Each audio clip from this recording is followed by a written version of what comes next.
하나님의 약속이 이루어지는 것을 끝까지 인내하면서 기다리는 사람들이 있었습니다. 보여주시고 약속을 하셨지만 당장 내 눈앞에서 이루어지지는 않았습니다. 약속이 이루어지는 날까지 기다리는 데는 믿음이 필요했습니다. 우리는 성경에서 약속하신 말씀을 이루실 하나님을 끝까지 신뢰하고 믿음으로 나아간 사람들을 만날 수 있습니다. 이 믿음의 사람들을 보면서 우리는 힘을 얻습니다. 왜냐하면 우리 역시도 기다리는 사람들이기 때문입니다. 우리의 어려움과 아픔들을 고쳐주시는 날을, 여러 고민과 문제들로부터 자유하게 해주시는 날들을 우리도 기다리기 때문입니다. 그리고 하나 더, 우리는 다시 오실 주님을 기다리는 사람들이기 때문이죠. 오늘도 우리는 고백했습니다. 살아있는 자, 그리고 죽은 자를 심판하실 주님께서 다시 오실 것을 또한 믿고 기다린다고 오늘도 우리는 고백했습니다. 오늘은 대림절 두 번째 주일, 오늘은 아브라함이 이삭을 바친 사건을 살펴보겠습니다. 하나님이 아브라함을 부르셨고 아브라함은 즉시 응답을 했습니다. 1절에 기록된 대로 하나님께서는 아브라함아 하고 부르셨고 아브라함은 내가 여기 있나이다 라고 대답을 했습니다.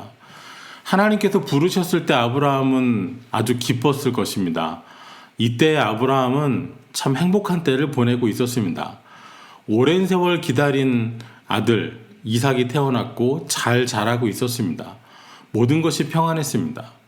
내가 여기 있나이다. 이 대답에는 하나님에 대한 기대와 설레임마저도 엿보입니다. 그런데 하나님께서 정말 생각지 못한 말씀을 주셨습니다. 우리 2절을 함께 읽어보겠습니다. 여호와께서 이르시되 내 사랑하는 내 아들 내 사랑하는 독자 이삭을 데리고 모리아 땅으로 가서 내가 내게 일러준 한 산 거기서 그를 번제로 드리라.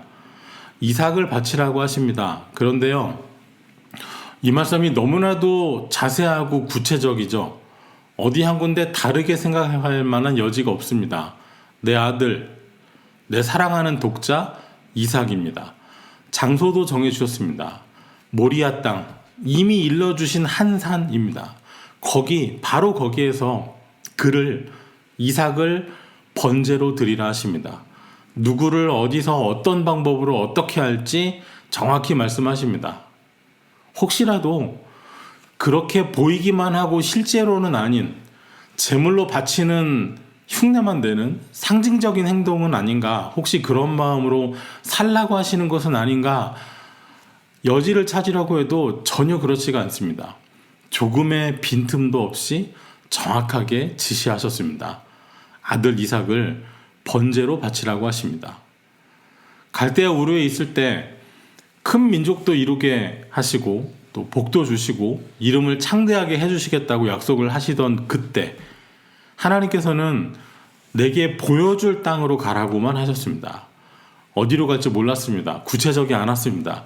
그래도 순종하고 떠날 수 있었거든요. 그런데 오늘은 어디로 갈지 분명히 압니다. 누구와 가야 하는지도 알고요. 무엇을 해야 하는지도 확실히 알고 있습니다. 그러나 갈대아 우르를 떠날 때와는 달리 정말 순종하기 어려운 말씀이 주어졌습니다. 아브라함의 삶에 크게 두 번의 포기가 있었죠. 하나는 갈대아 우르를 포기하고 떠나는 것이었습니다. 평생 낳고 자란 삶의 터전을 버리고 어떤 환경인지 무슨 상황인지 알 수 없는 보여주실 땅으로 가라고 하셨습니다. 가지고 있는 모든 재산을 처분해야 했고요. 이동할 수 있는 양이나 염소로 바꾸어가면서 도시 사람이 유목민으로 탈바꿈해서 먼 길을 떠났습니다. 아브라함에게는 갈 바를 알지 못하고 그저 말씀만 믿고 가는 믿음이 있었습니다. 하란을 거쳐서 마침내 가나안 땅으로 들어왔으나 여전히 정착할 만한 땅은 얻지 못했고 여기저기 유목하며 떠돌아다녔습니다. 기근을 만나서 애굽까지 내려갔다가 아내를 바로에게 뺏겼다가 되찾기도 했습니다. 조카 롯은 소돔에 정착을 했지만 전쟁에 휘말리기도 했고 소돔의 심판이 있을 때 큰 위험을 겪고 또 큰 죄를 남기기도 했습니다. 오랜 기다림이 이어졌습니다. 마침내 100세가 되어서 아브라함은 아들도 낳았고 집안도 평안하고 큰 세력을 가진 위대한 족장이 됐습니다. 그러나 또 한 번의 포기가 눈앞에 다가왔습니다. 이번에는 독자 이삭을 포기하는 것입니다. 하나님께서는 아브라함에게 너의 무엇인가를 너 자신을 포기하라고 하신 게 아니었습니다. 아브라함 본인이 아니라 자식을 포기하라는 것입니다. 자녀를 기르고 계시는 여러분은 어떠신가요? 여러분을 포기하는 것과 여러분의 자녀를 포기하는 것, 차라리 무엇을 택하시겠습니까? 하나님을 믿는 데에는, 우리 신앙생활에는 포기라는 요소가 분명히 있습니다. 믿음으로 얻고 구하고 승리하고 누리고 가지는 것도 있습니다. 그러나 분명히 하나님을 따르기 위해서, 주님을 따르기 위해서 버려야 하는 것이, 포기해야 하는 것들이 분명히 있습니다. 주님을 따르는 여러분이 포기하는 것은 무엇이 있고 또 아직까지 포기하지 못하고 있는 것이 있다면 그것이 무엇인지 한번 생각해 볼 수 있기를 바랍니다. 아브라함은 조금의 망설임도 없이 길을 떠났습니다. 아침 일찍 떠났습니다. 나귀에다 안장을 지우고 준비합니다. 먼 길을 가야 하니까 종도 2사람 데려갑니다. 하나님이 번제를 명령하셨으니까 제물을 태울, 번제에 쓸 나무도, 땔감도 준비를 합니다. 산에 가서 나무 찾고 베고 장작을 준비할 시간 허비하지 않습니다. 지체 없이 자기에게 일러주신 곳을 향해 출발했습니다. 출발한 지 사흘째, 제3일에 하나님께서 지시하신 모리아산이 보였습니다. 함께 동행한 종들은 거기까지였습니다. 더 가까이 가지 못하고 거기서 기다려야 했습니다. 이때 아브라함이 이 종들에게 하는 말을 눈여겨보시기 바랍니다. 22장 5절에 이에 아브라함이 종들에게 이르되 너희는 나귀와 함께 여기서 기다리라. 내가 아이와 함께 저기 가서 예배하고 우리가 너희에게로 돌아오리라 하고, 기다리라고 했습니다. 아이와 함께 가서 예배한다고 했습니다. 그런데 돌아올 때 우리가 너희에게로 돌아오겠다고 했습니다. 이삭을 번제로 드리러 가는 길입니다. 번제는 제물을 잡아서 죽인 후에 불에 태워서 드리는 제사입니다. 불에 타서 없어지는 것이죠. 제물은 죽임을 당하고 불태워지는 것입니다. 이삭이 그렇게 될 것입니다. 그러나 아브라함은 우리가 돌아오리라고 확실하게 말합니다. 이 말에는 확신이 있습니다. 믿음이 있습니다. 이것이 아브라함에게 조금의 망설임도 없는 이유입니다. 이삭을 번제로 바치는 사건의 처음부터 끝까지 아브라함에게서 찾아볼 수 없는 것이 바로 망설임이죠. 준비해서 출발할 때도, 이삭을 번제로 드리는 순간에도 역시 마찬가지입니다. 이삭을 향해서 칼을 휘두를 때는 어떠했습니까? 이삭을 묶어서 번제단 위에 올려놓은 아브라함은 역시나 한치의 망설임도 없습니다. 10절 말씀이 이렇게 기록합니다. 손을 내밀어 칼을 잡고 그 아들을 잡으려 하니.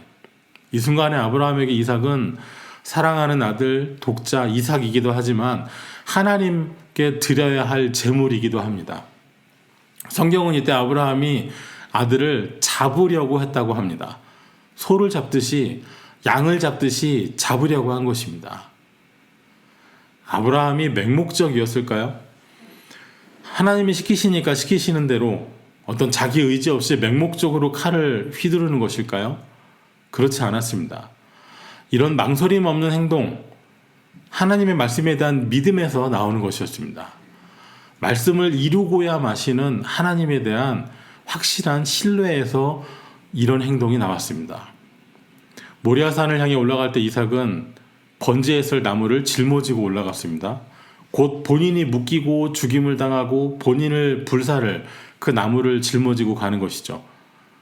아브라함은 제물을 잡을 칼과 번제단에 불을 붙일 불을 가지고 갑니다. 아직 상황을 모르는 이삭은 불도 있고 나무도 있는데 어린 양은 어디 있는지 묻습니다. 자주 보아왔던 것이죠. 하나님께 제사할 때 어떤 방식으로, 어떤 모습으로 제사하는지 이삭은 잘 알고 있습니다. 물론 지금 잡아서 죽고 불에 태워질 대상은 어린 양이 아니라 이삭입니다. 이번 번제의 어린 양은 이삭 자신입니다. 아버지 아브라함은 사랑하는 아들 독자 이삭에게 말하기를 하나님이 자기를 위하여 친히 준비하시리라고 했습니다. 이 말이 전부입니다. 더 이상 말이 없었습니다. 늙은 아버지와 소년이 된 아들이 말없이 산을 오릅니다. 아브라함은 믿고 있습니다. 그런데 아브라함이 믿은 것은 하나님이 양 한 마리를 따로 챙겨두셨을 것이라는 믿음이 아니었습니다. 그래도 설마 하나님이 양 한 마리 어디 묶어두셨겠지, 이게 아니었습니다. 만약 그렇게 생각했다면 이삭을 잡으려고 정말로 칼을 잡고 휘두르려고 하지 못했을 것입니다. 이때의 아브라함에 대해서 히브리서가 이렇게 증거합니다. 아브라함은 시험을 받을 때 믿음으로 이삭을 드렸으니 그는 약속들을 받은 자로 돼 그 외아들을 드렸느니라. 그에게 이미 말씀하시기를 내 자손이라 칭할 자는 이삭으로 말미암으리라 하셨으니 그가 하나님이 능히 이삭을 죽은 자 가운데서 다시 살리실 줄로 생각한지라. 비유컨대 그를 죽은 자 가운데서 도로 받은 것이니라. 아브라함 믿었습니다. 정말로 이삭을 잡아서 번제로 태워서 제사를 끝낸다고 하더라도 하나님께서 내 자손은, 내 후손은 이삭으로 말미암을 것이라고 말씀하셨기 때문에 이삭이 죽고 번제로 태워지고 끝이 나면 이삭을 통해서 어떻게 자손이 나오겠어요? 지금 아브라함은 이삭이 죽을지라도, 설사 불에 태워질지라도 그를 하나님께서 다시 살려내실 것으로, 어떻게든 하나님께서 이삭을 다시 살아나게 하셔서 이삭이 후손을 낳아서 아브라함의 대가 이어질 것으로 확신한 것입니다. 아브라함은 지금 죽은 자의 부활에 대한 소망까지도 가지고 있습니다. 이 믿음으로 아브라함은 아침 일찍 떠날 수 있었습니다. 이 믿음으로 아브라함은 번제에 쓸 나무를 쪼개고 이삭의 어깨에 짊어지울 수 있었습니다. 이 믿음으로 아브라함은 칼을 들어 이삭을 잡으려고 할 수 있었고, 이 믿음으로 아브라함은 종들에게 말하기를 저기서 예배하고 우리가, 나 홀로가 아니라 우리가 돌아오리라고 말할 수 있었습니다. 믿습니다. 확신합니다. 그러나 그가 말한 하나님의 준비가 내 눈앞에 나타날 때까지 아브라함에게 기다림의 시간이 있었습니다. 이미 하나님께서 지시하신 산에 도착했습니다. 산을 오릅니다. 나무를 짊어지고 이삭이 올라갑니다. 칼과 불을 가지고 있습니다. 이 상황에서 어떤 방식으로 실현될지 알 수 없는 하나님의 준비를 기다립니다. 정지 상태에서 걸음을 멈추고 기다리는 것이 아니죠. 걸음은 계속됩니다. 산을 계속 오릅니다. 지정된 장소가 가까워질수록 하나님의 준비가 내 눈앞에 실현되기를 기다리는 그 마음이 더 간절했을 것입니다. 우리의 믿음에 기다림의 순간들이 여럿 있을 것입니다. 이미 여러분들은 여러 가지 상황을 경험하셨을 것이고, 또 앞으로도 주님의 은혜를, 응답을, 도우심을 간절히 기다리는 순간들이 여러분의 삶 가운데 있을 것입니다. 그 기다림 속에 반드시 말씀을 이루시고야만은 주님을 향한 변함없는 믿음이 있기를 주의 이름으로 축원합니다. 우리의 기다림은 근거가 있다고 나누었습니다. 우리 하나님께서는 밑도 끝도 없이 그냥 마냥 믿으라고만 하시지 않았습니다. 지시해 주셨어요. 보여주십니다. 우리의 연약함을 아시기 때문에 우리가 보고 생각해보고 기대할 만한 것들을 보여주십니다. 하늘의 별을 보라고 하셨습니다. 내 자손이 이와 같으리라고 하셨습니다. 동서남북을 바라보라고 하셨습니다. 그 땅들을 내 자손에게 주리라고 하셨습니다. 아브라함의 눈에는 하늘의 별들이 동서남북에 펼쳐진 가나안 땅이 비춰졌습니다. 본대로 지금 본 것처럼 이루어 주실 그 날들을 반드시 이루어 주실 하나님을 믿은 것입니다. 요셉도 그랬습니다. 요셉도 보았습니다. 하늘의 해와 달 별들이 절을 하고 곡식단들이 절하는 것을 보았습니다. 그리고 그가 꿈에서 본 것들이 현실이 될 날들을 요셉은 기다려야 했습니다. 하나님께서 보여주시면 좋겠습니다. 말씀 가운데 하나님이 보여주시는 비전을 여러분 모두가 발견하기를 바랍니다. 오늘 히브리서의 증언대로 이삭을 바치고 죽은 자 가운데서 도로받은 이 사건은 구원의 역사 속에 큰 의미를 가집니다.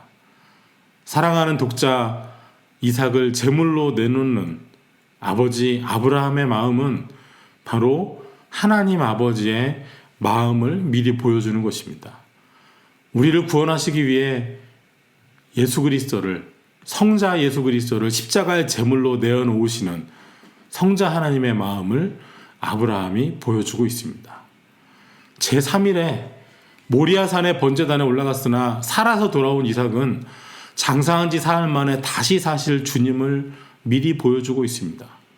죽음의 자리에서 살아난 그를 통해서 우리는 예수님의 부활을 미리 엿볼 수 있습니다. 이 사건에서 두 가지 은혜를 더 나누려고 합니다. 첫째는 이 사건이 언제 일어났는가 하는 것입니다. 1절을 보면 이 사건이 일어난 시기가 언제인지 나타나 있습니다. 그 일 후에라고 했습니다. 어떤 일 후에 일어난 일일까요? 앞선 21장의 내용은 이렇습니다. 첫째로 이삭이 태어났습니다. 갈대아 우리를 떠난 이래로 정말 오랜 시간을 기다려서 아들을 낳았습니다. 두 번째로는 하갈과 이스마엘을 내보낸 것입니다. 이삭을 낳기 전에 애굽 출신의 여종 하갈에게서 아들을 하나 낳은 사건이 있었지요. 계속해서 자식이 없으니까 아브라함의 아내 사라가 직접 남편에게 요청을 했습니다. 나는 아들을 낳지 못하니까 이 하갈을 통해서라도 당신의 후손을 낳으시오라고 말을 했었습니다. 그런데 이제는 이삭이 태어났습니다.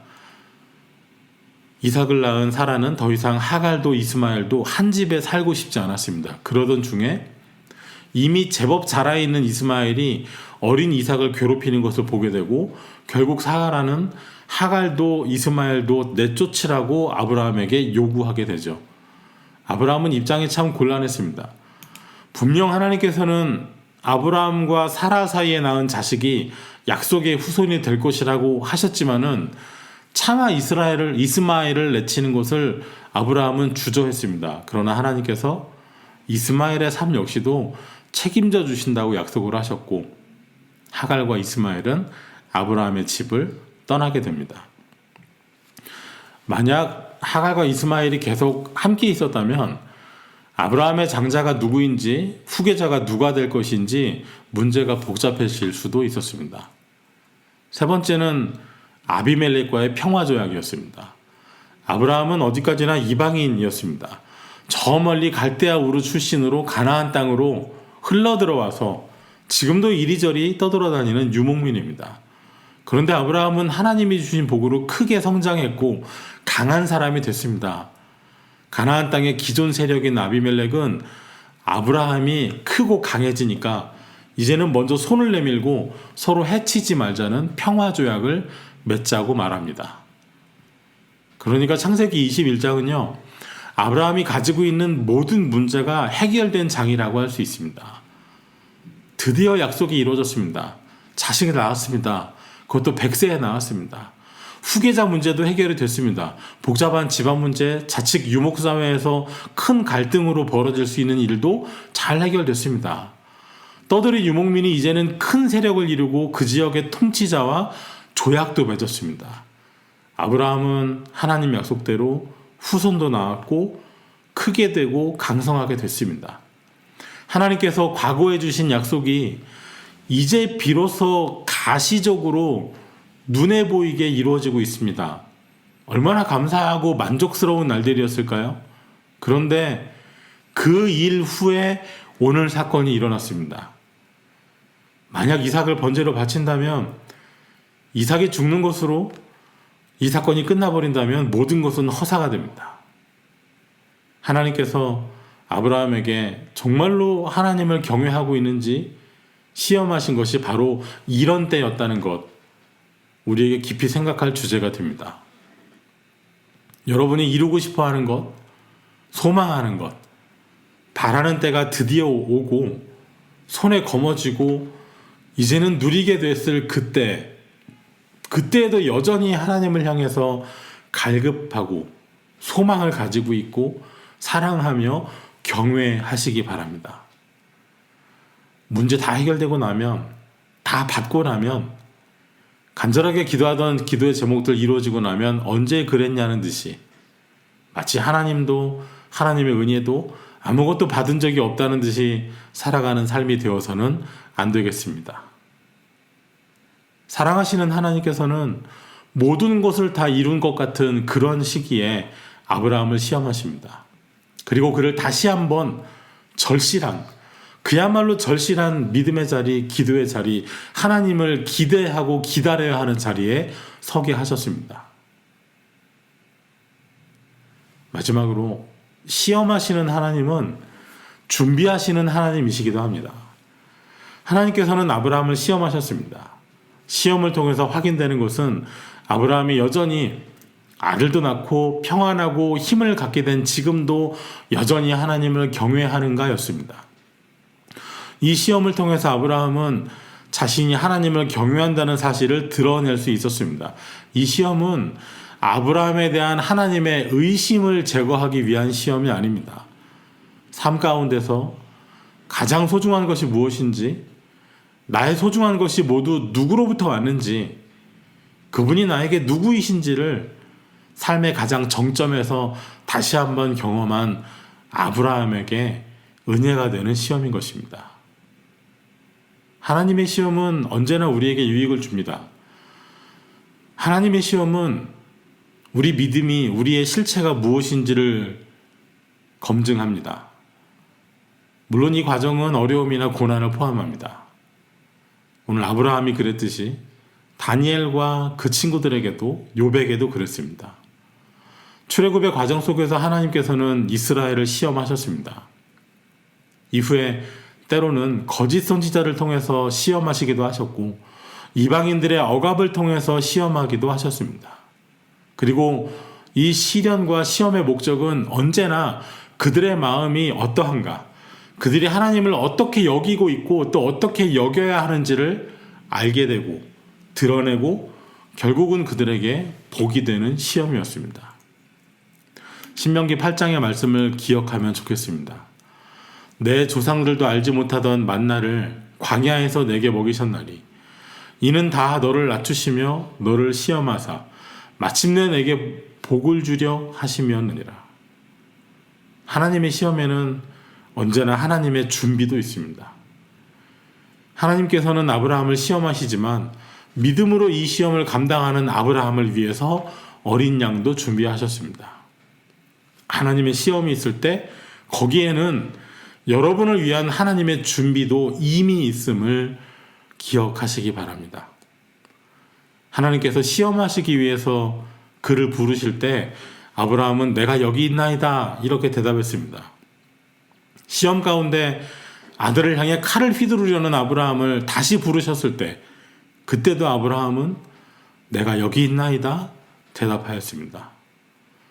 오늘 우리를 부르실 때 시험을 위해서 부르시든 은혜를 위해서 부르시든 언제나 하나님을 경외함으로 내가 여기 있나이다 하고 대답할 수 있는 저와 여러분 되시기를 주의 이름으로 축원합니다. 기도하겠습니다. 하나님 아버지 감사합니다. 아브라함에게 기쁨과 평안이 있을 때 아브라함을 시험하시고 그를 위해 어린 양을 준비하셨습니다. 오늘 우리가 이 땅의 만족 가운데에서도 여전히 하나님을 경외함을 드러낼 수 있게 하여 주옵소서. 우리를 시험하시는 순간에 이미 우리를 위한 은혜를 준비하시는 하나님을 끝까지 믿게 하옵소서.